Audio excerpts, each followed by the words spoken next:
Welcome to Immigration Quicktake. This is Duygu Erçman with the American Immigration Lawyers Association. On August 16th, the Attorney General of the United States issued a precedent-setting decision, matter of LABR, that limits the discretion of the immigration judges to grant continuances. Greg Chen, AILA's Director of Government Relations, is here to share more. Thanks for joining us, Greg. What does this decision mean?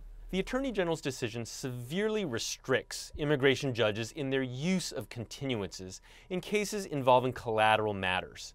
Now, the decision doesn't foreclose the grant of a continuance by an immigration judge, but what it does do is to raise the standard that is going to be required of an individual who is requesting a continuance in order to meet what's called the good cause standard. What does this mean? Well, an individual who is appearing before an immigration court frequently may have a pending petition or an application that could be before USCIS. It could be a person who is eligible for a green card based on marriage to a US citizen. Or it could be somebody who is the victim of a serious crime who's eligible for a U visa. And they are waiting for USCIS to make a decision in that matter. They have no control over it. But under this decision, now issued by the AG, it won't matter because the court is going to be under much greater pressure and to be able to grant that continuance. And so we're going to see these people having those cases forced to go forward even though they have no control and they are essentially eligible for legal relief before the other agency. How will this decision impact the immigration courts? By restricting this key tool that immigration courts rely upon every day, the Attorney General is going to make it far harder for the courts to be able to manage their docket and to ensure that cases that need to be heard more quickly can proceed. And those that don't need to proceed suddenly are going to be forced to move forward in a way that is going to hurt the individual and, in many cases, due process.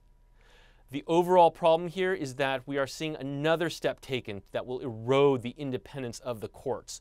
We already saw the announcement that judges are going to be subject to quotas. The Attorney General already issued the Castro-Tum decision, which has the impact of foreclosing the use of administrative closure, which is another key docketing tool that the courts use. The overall impact here is definitely going to be an erosion of due process. We are going to see speed valued so much more than careful, reasoned decision-making by judges because they're going to be forced to proceed in cases before the case is appropriately ready to move forward. That overall is a huge reason why the courts need to be independent of the Department of Justice. What do AILA members need to know about this decision? AILA and the American Immigration Council are going to be preparing more practice resources for members to use to understand the impact of this decision. Check back soon on our website for those resources. In the meantime, we ask that everybody now take action and join AILA's campaign calling for an Article I independent immigration court. This is going to be so important now as we are seeing how the Department of Justice is intruding upon the independence of the court and making it literally impossible for judges to render fair, well-reasoned decisions. So go to our website now, take action, and call for the creation of an Article I court that is separate from the Department of Justice.